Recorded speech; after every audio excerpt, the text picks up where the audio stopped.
Ceci est un livre audio autogénéré par Google. Études africaines. Collection dirigée par Denis Prienne et François Manga Akoor. Dernière parution. Taïrouba, Mali, le procès permanent 2010. Ali Gilbert IFFONO. Résistance et survie, un peuple de Guinée face aux colonisations, Laetitia, Guinée, Libéria, Sierra Leone 2010. Kiatezwa Luban Zadio Luykaluka. La religion Congo, ses origines égyptiennes et sa convergence avec le christianisme, 2010.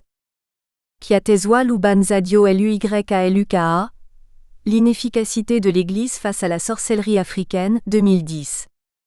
Richard EYKSU, Démocratie en Afrique francophone, une pure fiction 2010. Ambroise VBUKASSA, Congo-Zaïre, éternel rebelle au consensus politique, 2010. Arlette Tony, Pratique juridique des financements structurés en Afrique, 2010.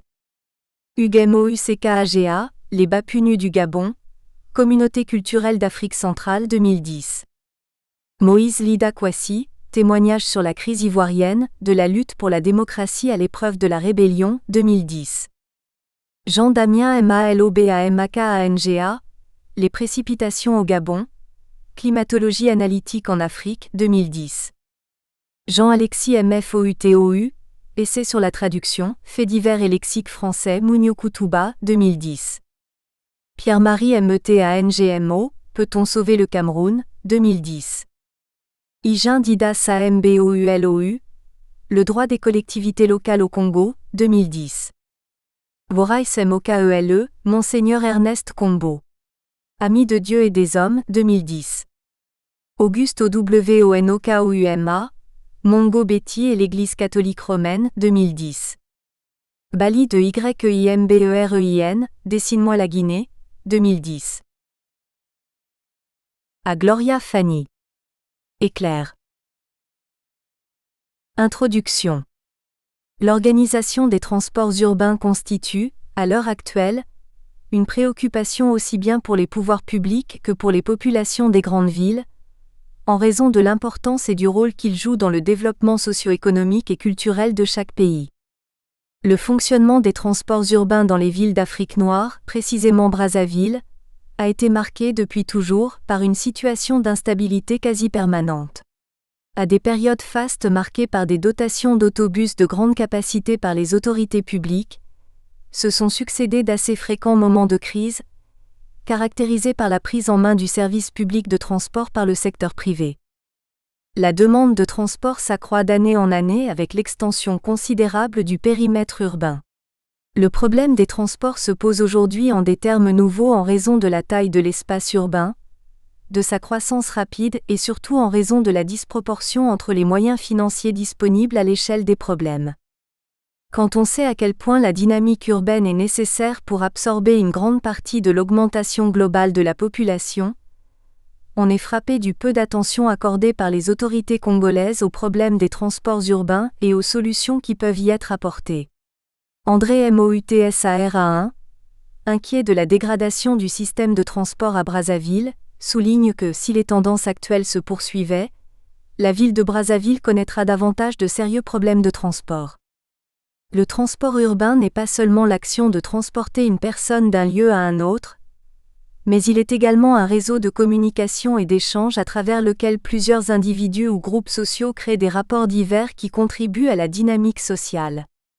Il assure les fonctions économiques de production, formation, accès aux lieux de travail, de reproduction, accès au marché pour les achats courants de nourriture ou d'échange social, familles élargies, amis et autres. Cette étude pour être complète devrait intégrer le système de transport collectif, encore appelé taxi 500, taxi à la course ou ordinaire, car de ramassage par l'employeur, voiture particulière. Mais en ce qui nous concerne, nous nous contenterons d'étudier les transports collectifs privés en raison du rôle important qu'ils jouent à Brazzaville. Depuis que les services municipaux ont renoncé au monopole qu'ils détenaient sur les transports collectifs publics, le transport des personnes, à Brazzaville, est assuré par un système informel soutenu par des opérateurs privés. L'intérêt de ce travail est d'étudier les conditions d'apparition, le fonctionnement et les limites de ce système de transport, si possible d'apprécier son impact dans la dynamique de la ville. Position du problème. La croissance démographique des centres urbains en Afrique pose d'importants problèmes de transport. Ainsi, de Dakar à Kinshasa, en passant par Abidjan et Yaoundé, ce problème est loin d'être complètement résolu. Et Brazzaville, l'une des grandes villes du continent, avec environ 2 700 000 habitants aujourd'hui, n'échappe pas à ce fléau. Le réseau routier implanté à l'époque coloniale a des conséquences sur les déplacements de la population, sur leur longueur et leur importance, et pose des problèmes de desserte de nature tout à fait nouvelle entre le centre des affaires et les quartiers populaires. Par ailleurs, ce tracé n'a pas été restructuré depuis l'indépendance. Il en résulte qu'il est essentiellement tributaire des radiales qui avaient servi à l'époque coloniale d'anciens passages obligatoires, amenant la circulation au centre-ville. Dans une réflexion faite sur la structure de la ville africaine française, Pierre Ventier relève que le manque de voirie transversale oblige tous les flux à converger vers le centre-ville, en créant des embouteillages aux heures de pointe, et en empêchant ainsi la ville d'organiser rationnellement le réseau de circulation. 2.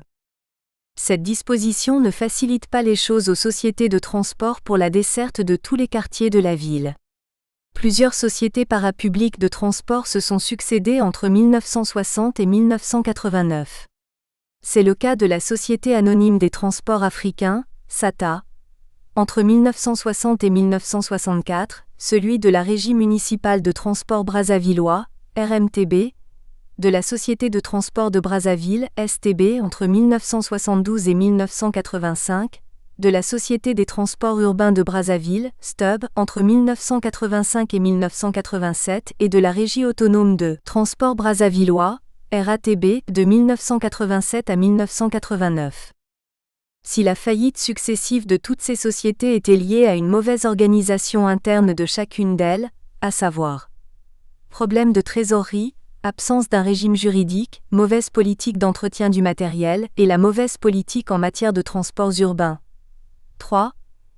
Il n'en demeure pas moins que la structure urbaine de la ville de Brazzaville est citée comme le handicap majeur ayant favorisé cette crise à répétition.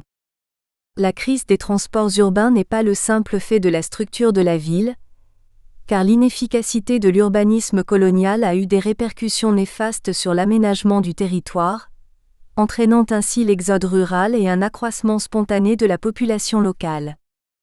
Lors du premier recensement de la population de Brazzaville en janvier 1940, l'administration coloniale dénombre 5 300 habitants dont 248 Européens. Pendant cette période, Brazzaville compte 2 quartiers populaires, Bakongo et Potopoto et un quartier européen, le centre-ville 4. Au dernier recensement de 1984, la population de la ville de Brazzaville était de 585 812 habitants. Et le plan directeur d'urbanisme prévoit une population de 1 787 742 habitants en l'an 2005 et de 2 714 618 habitants en 2009. Brazzaville s'étend aujourd'hui sur 18 km environ et couvre une superficie de 69,4 km².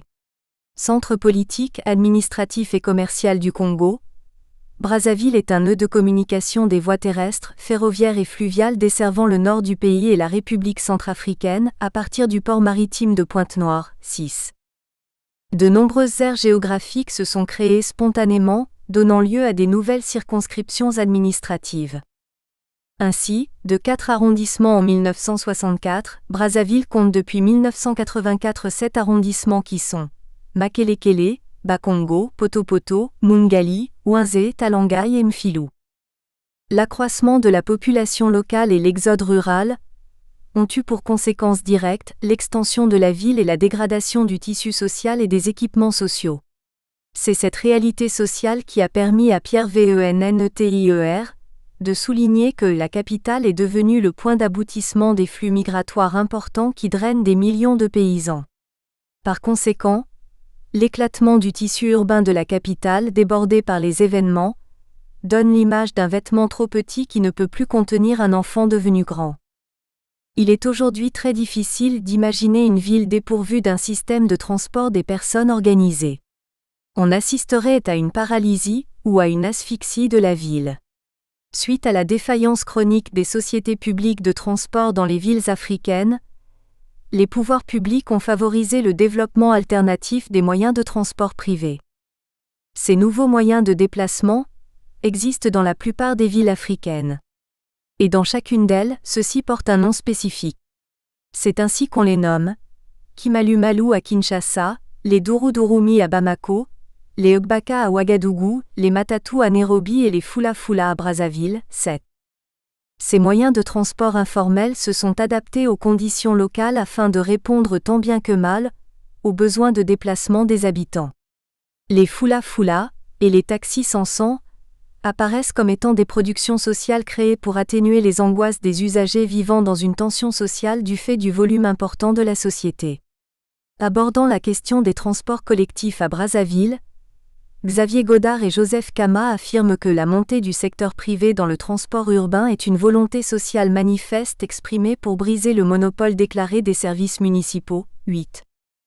Mais le système de transport privé, réclamé vivement par les usagers pour combler le vide laissé par les transports publics, ne semble plus satisfaire les attentes des Brazzavillois. Les Fula Fula, bus et minibus, et les taxis 500 sont aujourd'hui l'objet de plusieurs critiques. Les usagers se plaignent de la desserte insuffisante, du sectionnement permanent des lignes en des tronçons beaucoup trop courts, ce qui a pour conséquence l'augmentation de coûts de transport des usagers, du manque de confort et de conditions d'hygiène nécessaires. Les piétons et les automobilistes dénoncent leur conduite inconsciente et les risques d'accidents qu'ils créent. Les autorités municipales, par contre, invoquent le non-paiement des taxes administratives et le non-respect des règles de circulation et d'exploitation. Toutes ces plaintes relèvent de deux phénomènes principaux. Pour Xavier Godard, il s'agit d'une gestion sommaire et d'une inorganisation du secteur. 9. Pour tenter de saisir les opinions des consommateurs sur leur insatisfaction, André Kaiadei se demande « Pourquoi les usagers se plaignent-ils du mode actuel de transport urbain ? Les Fula Fula posent-ils réellement un handicap dans la gestion de la ville ? Si désorganisation il y a, n'est-elle pas la conséquence d'une précarité d'infrastructures ? 10.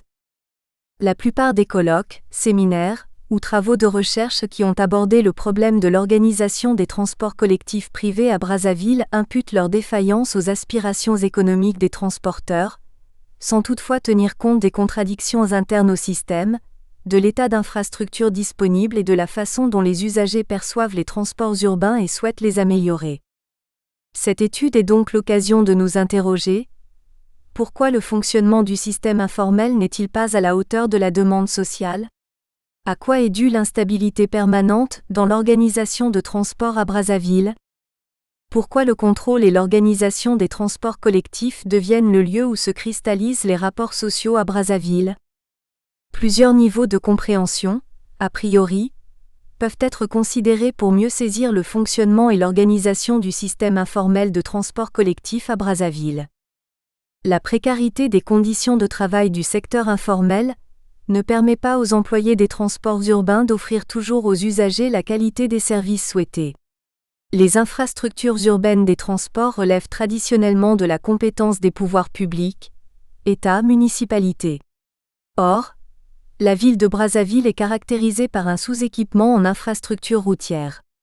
Cette situation trouve son explication dans l'absence d'une politique dans le domaine des transports urbains. Les performances de ce système sont donc fonction de l'état des infrastructures.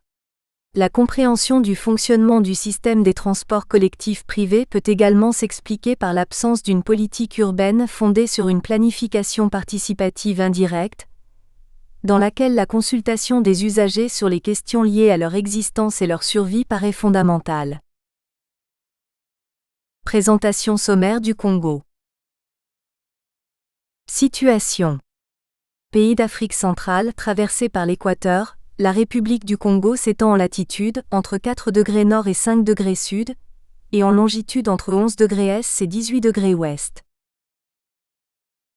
Dimension. Elle s'étale sur 342 000 km², superficie assez modeste qui place le Congo parmi les pays les moins étendus d'Afrique centrale. Sa superficie est comparable à celle de l'Italie, 301 000 km², de la Côte d'Ivoire 322 000 km², de la Pologne 312 000 km², du Japon, 301 000 km². Dans sa plus grande longueur, le pays mesure environ 1200 km, sud-ouest au nord-est, pour une largeur de 400 km au niveau de l'équateur. Limites. Ces limites sont celles héritées de la colonisation au terme des conventions ou arrangements diplomatiques. Au nord, la République du Cameroun et la Centrafrique. À l'est, le fleuve Congo, son affluent l'Ubangi et la République démocratique du Congo. Au sud, la République démocratique du Congo et la province angolaise du Cabinda. À l'ouest, l'océan Atlantique, 170 km de côte, et la République du Gabon. Population. Elle s'élevait à 1 912 429 habitants au recensement du 22 décembre 1984, au 19 janvier 1985. Aujourd'hui, la population congolaise est estimée à 4 millions d'habitants. La densité moyenne est de 5,6 habitants km². Historique. Longtemps soumis à la politique coloniale de la France, le Moyen Congo a obtenu l'indépendance le 15 août 1960 pour devenir république. Depuis son indépendance, l'histoire du Congo a été marquée par 5 phases importantes. Première phase, 1960 à 1963, multipartisme. Deuxième phase, 1963 à 1991, régime à parti unique aux aspirations socialistes, le Parti congolais du travail. Troisième phase, 1991 à 1995, tenue d'une conférence nationale et multipartisme. Quatrième phase, 1995 à 2000, succession de conflits interethniques, plusieurs personnes disparues et mortes. Cinquième phase, 2000 à 2009, reconstruction nationale et multipartisme chancelant. Présentation de la ville de Brazzaville. Brazzaville s'est développée, outre l'ancien quartier européen des affaires, au bord du fleuve Congo, à partir de 2 noyaux des cités africaines à peu près contemporains l'un et l'autre. Le Congo à l'ouest, Poto-Poto à l'est, apparaissent vers 1909, selon une déclaration de l'administration coloniale relative à la création officielle des quartiers indigènes. Le premier, de peuplement Lari, population originaire de la région du Poul, 11. Le second, plus cosmopolite, regroupe surtout les populations nord du Congo et les ressortissants d'autres pays d'Afrique. C'est cette réalité sociologique qui a engendré chez Georges Ballandier, en 1955, le concept des Brazzavilles noirs. Une dualité subsiste encore aujourd'hui entre l'ensemble dense et cohérent qui s'étend au nord de Poto-Poto et la mosaïque plus aérée des quartiers ouest. Ces quartiers sont séparés du centre-ville et de la zone industrielle du port par les secteurs de faible densité d'occupation, moins de 50 habitants au kilomètre carré, des quartiers administratifs résidentiels de haut niveau et les espaces verts aménagés qui les agrémentent. La route de Djoué, un des principaux axes de communication à l'échelle de l'agglomération et principale avenue de Brazzaville qui les raccorde au centre, isole plus qu'elle ne relie entre eux les quartiers anciens et de trames régulières qui bordent le fleuve, Makelekele, Bakongo et Mpissa, de l'ensemble plus éclaté qui s'étend vers le nord. De Mukunzi-Ngwaka aux extensions du nord de Mfilou, le relief accidenté par les petites vallées des affluents du Djoué favorise l'individualisation de nombreux sous-quartiers portant chacun un nom différent, plus juxtaposés de part et d'autre des rubans de végétation et de maraîchage qui bordent les rivières. L'aspect apparemment peu organisé de cette partie de la ville est accentué par la faiblesse de la densité d'occupation. À propos de la densité, VENNETIER relève qu'elle ne dépasse 160 hab. Au cœur de Bakongo au sud de la route du Djoué, elle est rarement supérieure à 130 hectares par hectare et passe à moins de 60 hab aux marges des quartiers les plus récents, 12. Sur un cliché aérien, les quartiers de la capitale se détachent en revanche comme un ensemble beaucoup plus homogène et compact. Fortement structuré par le maillage régulier des rues est-ouest et des avenues méridiennes qui se succèdent avec monotonie de Poto-Poto, aux parties les plus récentes de Mikalou. Ces quartiers, agglomérés les uns aux autres, sont traversés par de grands axes goudronnés de circulation intense qui assurent une grande facilité de liaison avec le centre-ville. Achevés dès la première moitié du XXe siècle, Poto-Poto et le sud de Mungali doivent à leur proximité du centre et à leur ancienneté, une excellente intégration à l'ensemble de la ville. Cas unique dans les quartiers populaires, ils sont quadrillés par plusieurs voies goudronnées. Au bord des deux avenues méridiennes encadrant, avenue de la Paix et de la Tsiémé, un continuum d'activités et de commerces variés se prolonge depuis le centre-ville. Outre les ateliers et les petites boutiques, se trouvent ici des services qui desservent tout l'est de la ville, comme au carrefour le plus proche du marché de Ouinzé. À l'agence postale et la station d'essence qui existaient déjà, sont venus s'ajouter tout récemment une succursale bancaire et une caisse d'épargne. À l'intérieur même des quartiers, ces activités se propagent le long des quelques rues asphaltées, s'organisant principalement autour de 3 pôles bien marqués. 3 des 4 principaux marchés de la ville se trouvent dans cette partie restreinte de la cité. Celui de Mungali, principal point de vente de tissus et de vêtements, et celui de Poto Poto, riche en bazar et quincaillerie, recrutent leur clientèle dans toute la ville. Et celui d'Ouinzé, grand marché vivrier, est de loin le principal lieu de ravitaillement des populations du Nord qui peuplent l'ensemble de l'arrondissement. Le long des 3 avenues goudronnées qui desservent ces marchés et des ruelles adjacentes, s'égrènent toutes les formes de commerce. Le bar tonitruant alterne avec la boutique de prêt-à-porter, grilles ou de chaussures, italiennes.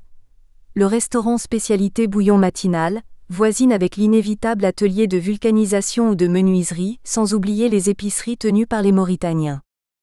Les 2 principaux points de convergence, souligne un récent rapport de la Direction générale de l'administration routière, à travers lesquels s'effectuent pratiquement tous les déplacements, demeurent le centre-ville et le centre hospitalier et universitaire de Brazzaville 13. La centralité des services et de certaines activités pose aux Brazzavillois le grave problème de l'accessibilité et du transport. Pour toucher un chèque, retirer une attestation quelconque, l'habitant des quartiers périphériques théoriquement pauvres est obligé de se rendre au centre-ville pour y faire ses courses. La croissance démographique de Brazzaville et ses conséquences. Au début du XXe siècle, Brazzaville ne comptait que 5000 indigènes et 150 Européens pour la plupart des concessionnaires. Devenue dès 1904 capitale du Congo français, elle allait supplanter Franceville, aujourd'hui seconde métropole du Gabon.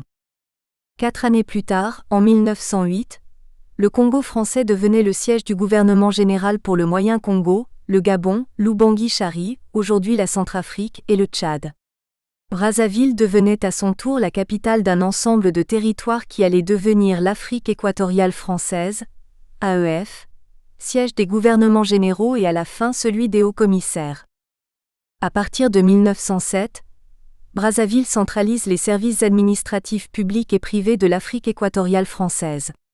Cette fonction administrative de Brazzaville va jouer un rôle important dans l'évolution des transports en commun dans la ville. Brazzaville va amorcer sa croissance. Cette croissance très lente est caractérisée par un apport extérieur permanent résultant d'une immigration lointaine d'esclaves fugitifs, des traitants de la route des caravanes qui échappaient au portage, des Congolais originaires du Nord appartenant aux ethnies des 2 rives du Congo, Yakoma, Mongo, Mbaka, Mbodjo. Au cours de la même période, Brazzaville est essentiellement un centre d'affaires important. On note la présence de 9 compagnies, 12 magasins. La population passe de 350 habitants en 1889 à 5000 en 1907. La ville coloniale établie entre les ravins de la Mission, du Tchad et de la Glacière s'étend ensuite vers le nord-est, actuellement zone portuaire. En 1910 naissent simultanément les quartiers Poto Poto au nord et Bakongo au sud-ouest de la ville. À partir de 1911, l'organisation politique de l'AEF donne à Brazzaville une dimension nouvelle. Elle devient la capitale fédérale des colonies françaises de l'Afrique centrale. Les services administratifs se développent considérablement et le mouvement migratoire vers la ville s'accélère, surtout pendant la Première Guerre mondiale.